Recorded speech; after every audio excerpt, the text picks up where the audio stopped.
Subscribe to our channel and press the bell icon for the latest updates. నమస్తే అండి, నా పేరు కార్తిక్ వేముల. గత 2 రోజులుగా నేను బిజీగా ఉండడం వల్ల పోసాని గారి వ్యాఖ్యలకి, చిన్ని కృష్ణ గారి వ్యాఖ్యలకి సమాధానం ఇవ్వలేకపోయాను. కానీ ఒక తెలంగాణ జన సైనికుడిగా, తెలంగాణ జనసేన పార్టీ కార్యకర్తగా ఈ విషయం గురించి మాట్లాడాల్సిన అవసరం నా మీద చాలా ఉంది. అయితే ఫస్ట్ పవన్ కళ్యాణ్ గారు చేసిన వ్యాఖ్యలు, తర్వాత చిన్ని కృష్ణ, పోసాని కృష్ణమురళి గారు లాంటి వ్యక్తులు చేసిన వ్యాఖ్యల గురించి మనం ఒకసారి డీటెయిల్ గా చూద్దాం.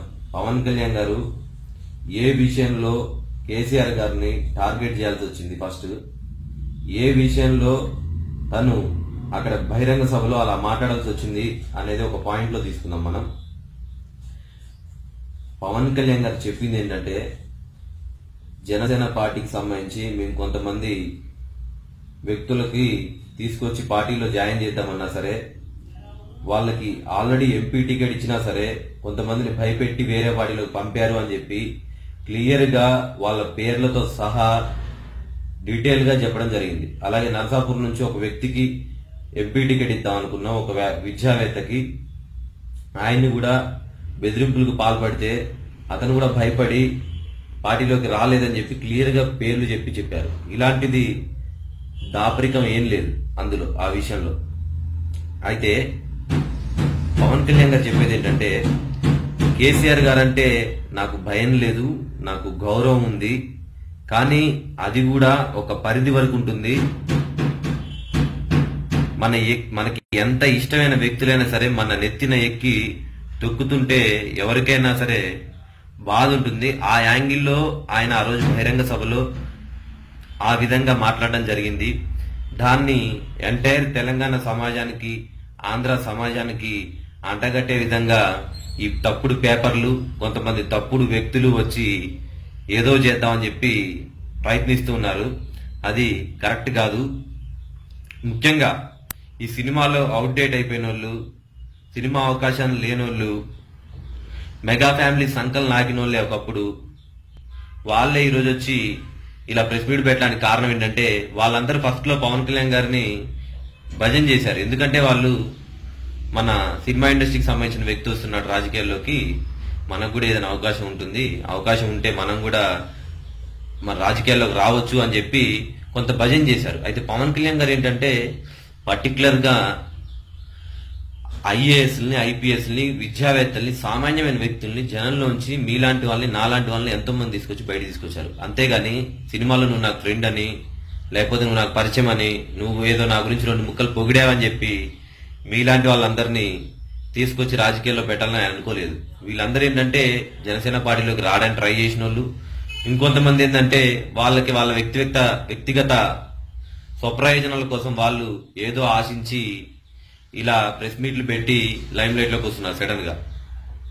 అయితే చిన్ని కృష్ణ గారు చేసిన వ్యాఖ్యల్లో రిటర్న్ గిఫ్ట్ నీకు కాదు కదా ఇస్తాంది, చంద్రబాబు నాయుడికి కదా అని చెప్పి ఆయన అంటున్నాడు. చంద్రబాబు నాయుడికి రిటర్న్ గిఫ్ట్ ఇచ్చే అతను పవన్ కళ్యాణ్ గారు క్లియర్ గా చెప్పారు, పేర్లు పెట్టి చెప్తున్నారు. మీలాంటి చెంచాలు మాట్లాడడం కాదు, డైరెక్ట్ కేసీఆర్ గారి గురించి చెప్తున్నాడు ఆయన. ఇట్లా నన్ను ఇలా ఇండైరెక్ట్ టీఆర్ఎస్ పార్టీ తరపు నుంచి రాయబారాలు వస్తున్నాయి, జగన్ గారితో నన్ను గెలవమని చెప్పని చెప్తున్నప్పుడు టీఆర్ఎస్ పార్టీ నుంచి కేసీఆర్ గారైనా, కేటీఆర్ గారైనా ఎవరో ఒకరు స్పందించాలి కదా. ఎవరు స్పందించట్లే అంటే అందులో ఎంతో కొంత నిజం ఉందనే కదా. అలా అడగడంలో కూడా తప్పు లేదు. ఆయన క్లియర్ గా పేర్లు పెట్టి, మీ లెక్క భయపడే వ్యక్తి కాదు ఆయన, డైరెక్ట్ గా చెప్తున్నాడు ఆయన, క్లియర్ గా చెప్తున్నాడు ఆయన పేర్లు పెట్టి. ఇలాగా నన్ను ఇలా కలవమనంటున్నారు, అలా అలా అలా ఎలా చేస్తాం, ఇలా ఎవరో స్వప్రయోజనాల కోసం, ఎవరి మీద కక్ష కోసం ఒక అవినీతి పరుడితో ఎలా కలుస్తా అని చెప్పి పవన్ కళ్యాణ్ గారు తన వ్యక్తిగత అభిప్రాయాన్ని తను వెల్లడించారు. అయితే ఈ చిన్ని కృష్ణ సగం నాలెడ్జ్ ఉన్న చిన్ని కృష్ణ, ఈయన స్వప్రయోజనాల కోసం ఈయన ఒక స్టూడియో పెట్టుకున్నాడు, ఈయనకు అర్జెంట్ గా ఇప్పుడు తెలంగాణలో సపోర్ట్ కావాలి అని చెప్పి ఏది పడితే అది నోటికొచ్చినట్టు మాట్లాడుతున్నాడు. దాంట్లో ఏంటంటే ఇతను ముఖ్యంగా మాట్లాడేది పాపం చిరంజీవి గారికి అసలు దీంట్లో ఏ సంబంధం లేదు. పవన్ కళ్యాణ్ గారు కేసీఆర్ గారి మీద వ్యాఖ్యలు చేశారు. అది ఇండివిజువల్ గా నాయకుల మధ్య జరిగింది. దాన్ని తీసుకొచ్చి ఎంటైనా తెలంగాణ వాళ్ళని అన్నారు అని చెప్పి మీరు క్రియేట్ చేయడం ఎంతవరకు సబ్బు? పవన్ కళ్యాణ్ గారు అక్కడ మాట్లాడింది ఏంటంటే నాయకుల్ని, ఇప్పుడు పవన్ కళ్యాణ్ గారిని అంటే పవన్ కళ్యాణ్ గారు పట్టించుకోరు, పార్టీలోకి వస్తాన నాయకుల్ని భయపెట్టి వేరే పార్టీలోకి పంపిస్తున్నారని చెప్పి ఆ యాంగిల్లో ఆయన మన నెత్తినెక్కి తొక్కితే మనం ఎంతవరకు భరించగలుగుతాం అని చెప్పి ఆ యాంగిల్లో మాట్లాడారు. ఇక్కడ ఆంధ్రానా తెలంగాణ అనేది పాయింట్ కాదు, ఏ వ్యక్తి అయినా సరే, ఎక్కడి వ్యక్తి అయినా సరే అలా చేస్తే మనం భరించలేం కదా.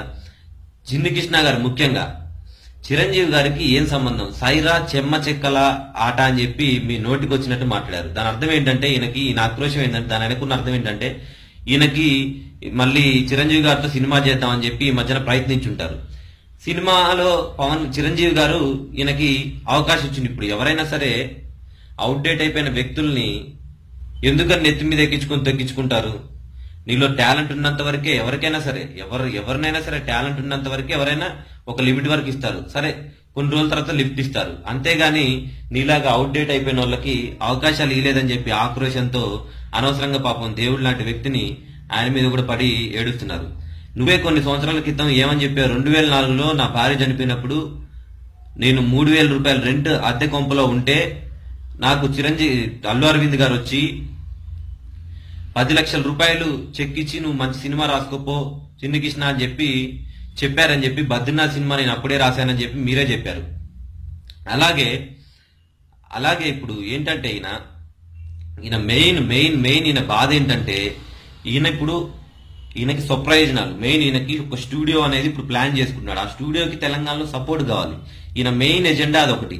అందుకనే నోటికి ఏదొస్తే అది, ఎంతవరకు వస్తే అంతవరకు, అర్థం పర్థం లేకుండా. ఫర్ ఎగ్జాంపుల్ ఈయన అర్థం పర్థం లేకుండా మాట్లాడడానికి చెప్పడానికి కారణం ఏంటంటే ఇంకో విషయం, రంగా గారిని ముక్కలుగా నరికిన విజయవాడలో నువ్వు జగన్ ని తిడతావా అని చెప్పి ఈయన మాట్లాడతారు. సార్ రంగా గారిని చంపడానికి జగన్ ని తిట్టడానికి ఏమైనా సంబంధం ఉందా? కావాలంటే మీరు ఒకసారి అతని క్లిప్ చూడండి. ఆయన ప్రెస్టేషన్ లో ఏం మాట్లాడుతున్నాడో ఆయనకి అర్థం కావట్లేదు. పవన్ కళ్యాణ్ గారు మీలాగా ఇప్పుడు నేను కాపు కులస్తుని నేను ఎప్పుడూ చెప్పుకోలేదు, కాపులు ఎవరు ఆయనకు ఓటేయద్దు అని చెప్పని మీరు చెప్తున్నారు. ఆయనే డైరెక్ట్ గా ఆయన చెప్పాడు, నాకు ఏ కులం లేదు, మీరు నన్ను ఒక కులంతో ఇష్టపడేటట్టయితే నా దగ్గరికి రానవసరం లేదని చెప్పి పవన్ కళ్యాణ్ గారు క్లియర్ కట్ గా తనే బహిరంగ సభలో బోల్డ్ సార్లు చెప్పాడు. మీ ఇష్టం వచ్చినట్టు మీకు మీరు అద్భుత కల్పనలు కల్పించుకొని నోటికి ఏది పడితే అది వస్తే మాట్లాడితే చిన్ని కృష్ణ గారు, నేను చాలా పద్ధతిగా మాట్లాడాను. నేను అందరిలాగా ఆవేశంగా ఏదో ఆక్రోశంగా మీ మీద పడి మాట్లాడాల్సిన అవసరం తెలంగాణ సంబంధించి మాకు అసలుకే లేదు. మేము చాలా సభ్యతగా మాట్లాడుతాం, ఇది చాలా సున్నితమైన విషయం అని చెప్పి ఎమోషన్స్ రెచ్చగొట్టడం ఇష్టం లేదు. కాబట్టి తెలంగాణ తరపు నుంచి మేము ఇలా సౌమ్యంగా కూడా మాట్లాడగలుగుతాం, మీకు అర్థమయ్యే విధంగా చెప్పగలుగుతాం అని చెప్పి నేను ఇలా మాట్లాడడం జరుగుతుంది, లేదంటే వేరే విధంగా ఉండేది. అయితే చిన్ని కృష్ణకైనా పోసాని కృష్ణమురళికైనా నేను ఒక సూటి ప్రశ్న అడగదలుచుకున్నా. ఏంటంటే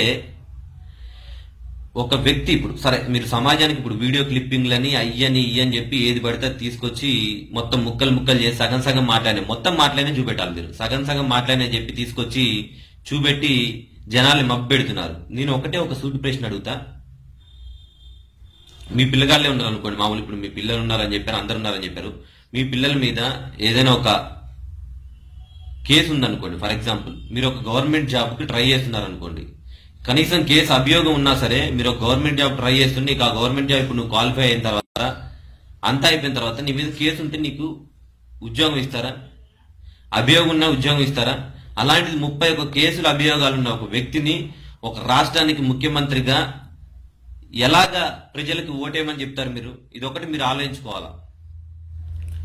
దీనికి సమానం చెప్పాలి. మీరు చాలా తెలివిగల వాళ్ళు, విద్యావేత్తలు, పండితులు అని చెప్పి మీరు ఫీల్ అవుతున్నారు కదా. కాబట్టి మీరు ఒక్క ప్రశ్నకి సమానం చెప్పండి. అవన్నీ తర్వాత.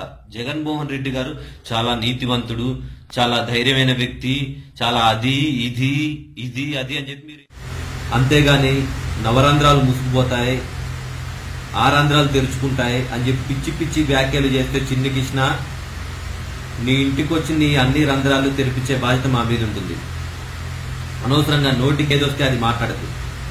ఎంతలో ఉండాలో అంతలో ఉండి మాట్లాడితే పద్ధతిగా ఉంటుంది. సబ్జెక్ట్ పాయింట్ మాట్లాడు. అనవసరంగా సంబంధం లేని విషయాలు. నీకు దమ్ముంటే, నీకు చేతనైతే పోసాని చిన్ని కృష్ణ ఇద్దరు కలిసి వెళ్ళి టికెట్ తెచ్చుకోండి, పోయి వైసీపీలో డైరెక్ట్ గా టికెట్ తెచ్చుకుని వచ్చి బహిరంగంగా వచ్చి పోటీ చేయండి, పోటీ చేసి దమ్ముంటే మీ శక్తి అనేది నిరూపించుకోండి. ఇట్లా ఆడంగిలాగా కూర్చొని హైదరాబాద్ లో కూర్చొని ప్రెస్ మీట్లు పెట్టుకుంటూ ముచ్చట్లు చెప్పుకుంటూ జనాల్ని మభ్యపెట్టకండి. పవన్ కళ్యాణ్ గారు ఎంతో అద్భుతమైన మంచి మంచి స్కీములన్నీ ప్లాన్ చేసి తీసుకొస్తున్నారు. అలాగే ఎంతో మంది సామాన్యమైన వ్యక్తులు రాజకీయాల్లో తీసుకొస్తున్నారు. ఒక కూరగాయల షాపు సంబంధించిన వ్యక్తిని, అలాగే ఒక సాఫ్ట్వేర్ ఉద్యోగిని, ఎంతో మంది గోల్డెన్ మంది యువతను తీసుకుని వస్తుంటే మీలాంటి పిచ్చి వ్యక్తులు అలాంటివన్నీ మాట్లాడక మీ స్వప్రయోజనాల కోసం మీరు ఏదో ఆశించి మీరు ఇలాంటి పిచ్చి పిచ్చి ప్రెస్ మీట్లు పెడితే ఖబర్దార్ బిడ్డ, మీకు హైదరాబాద్ లోనే తెలంగాణలోనే గట్టి గుణపాఠం చెప్పాల్సి ఉంటుంది. ఇంకోసారి పవన్ కళ్యాణ్ గారి గురించి తప్పుడు వ్యాఖ్యలు చేస్తే తెలంగాణ నుంచే మీకు సరైన బుద్ధి చెప్తామని చెప్పి తెలియజేస్తున్నాం. జై జనసేన, జై Hind. Subscribe to our channel and press the bell icon for the latest updates.